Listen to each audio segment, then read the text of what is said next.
अस्सलाम वालेकुम नाजरीन। इस वीडियो में हम बयान करेंगे नसू की सच्चा तौबा का वाकया।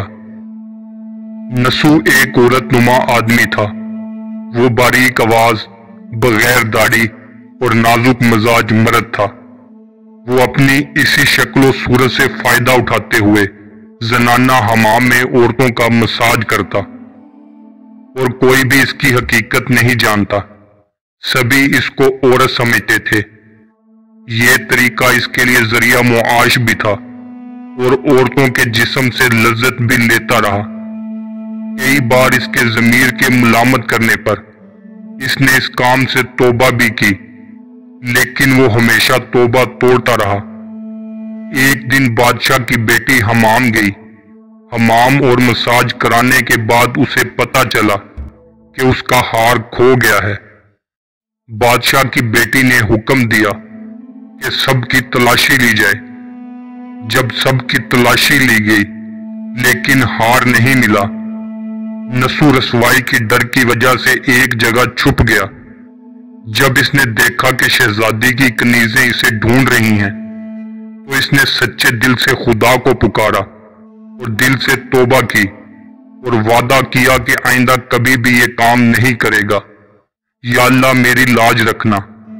अचानक बाहर से आवाज आई कि नसू को छोड़ दो, हार मिल गया है। नसू नम आंखों से शहजादी से रुखसती लेकर घर आ गया। नसू ने कुदरत का करिश्मा देख लिया था और हमेशा हमेशा के लिए इस काम से तौबा कर ली।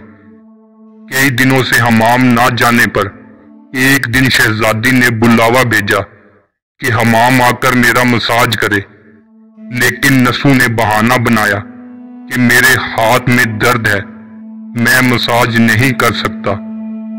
इसके बाद वो कभी हमाम नहीं गया। नसू ने देखा कि इस शहर में रहना इसके लिए मुनासिब नहीं है। सभी औरतें इसको चाहती हैं और इसके हाथ से मसाज लेना पसंद करती हैं। इसने जितना भी गलत तरीके से माल कमाया था वो सब गरीबों में बांट दिया और शहर से निकलकर कई मील दूर एक वीराने में डेरा डालकर इबादत खुदा में मशगूल हो गया। एक दिन इसकी नजर एक गाय पर पड़ी जो इसके करीब घास चर रही थी। इसने सोचा कि ये किसी चरवाहे से भागकर यहाँ आ गई है। जब तक इसका मालिक नहीं मिल जाता तब तक मैं इसकी देखभाल कर लेता हूं। लिहाजा वो इसकी देखभाल करने लगा। कुछ दिन बाद गाय ने बच्चा दिया और नसू इसका दूध इस्तेमाल करने लगा। कुछ दिन बाद एक तजारती काफिला रास्ता भूलकर इधर आ गया जो प्यास की शिद्दत से निढाल था। उन्होंने नसू से पानी मांगा। नसू ने सबको दूध पिलाया और सबको सैराब कर दिया। काफले वालों ने नसू से शहर जाने का रास्ता पूछा। नसू ने इनको नजदीकी रास्ता बता दिया। जाने से पहले ताजरों ने नसू को बहुत सारा माल दिया। नसू ने इन पैसों से वहां कुआं खुदवाया। आहिस्ता आहिस्ता वहां लोग बसने लगे और इमारतें बनने लगी। वहां के लोग नसू को बड़ी इज्जत और एहतराम से देखते थे। रफ्ता रफ्ता नसू का जिक्र बादशाह तक पहुंचा। वही बादशाह जो इस शहजादी का बाप था।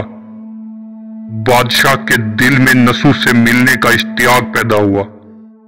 उन्होंने नसू को पैगाम भेजा कि बादशाह इससे मिलना चाहता है, मेहरबानी करके तशरीफ ले आए। जब नसू को बादशाह का पैगाम मिला तो उन्होंने मिलने से इनकार कर दिया और माजरत चाही कि मुझे बहुत सारे काम हैं, मैं नहीं आ सकता। बादशाह को बहुत ताज्जुब हुआ। उन्होंने कहा कि अगर नसू नहीं आ सकते हम खुद इसके पास जाएंगे। जब बादशाह नसू के इलाके में दाखिल हुआ तो खुदा की तरफ से मलकुल मौत को हुक्म हुआ कि बादशाह की रूह कब्ज कर ले। इस जमाने के रस्म व रिवाज के मुताबिक और बादशाह को नसू से मिलने की वजह से लोगों ने नसू को तख्त पर बिठा दिया। نسو نے اپنے ملک میں عدل اور انصاف کا نظام قائم کیا اور اسی شہزادی سے شادی کر لی۔ ایک دن نسو تخت پر بیٹھ کر لوگوں کی داد رسی کر رہا تھا تو ایک شخص آیا اور کہنے لگا کہ کچھ سال پہلے میری گائے گم ہو گئی تھی، آپ کی عدالت سے اپنی گائے کا طلبگار ہوں۔ نسو نے کہا کہ تمہاری گائے میرے پاس ہے، آج جو کچھ میرے پاس ہے وہ تمہاری گائے کی وجہ سے ہے۔ نسو نے حکم دیا کہ اس کے سارے مال اور دولت کا آدھا حصہ اس گائے کے مالک کو دے دیا جائے۔ وہ شخص خدا کے حکم سے کہنے لگا، اے نسو، نہ میں انسان ہوں اور نہ ہی وہ جانور گائے ہے، بلکہ ہم دو فرشتے ہیں جو تمہارا امتحان لینے آئے تھے۔ یہ سارا مال اور دولت تمہارے سچے دل سے توبہ کرنے کا نتیجہ ہے، یہ سب کچھ تمہیں مبارک ہو۔ وہ دونوں فرشتے نظروں سے غائب ہو گئے۔ اسی وجہ سے سچے دل سے توبہ کرنے کو توبہ نصوح کہتے ہیں۔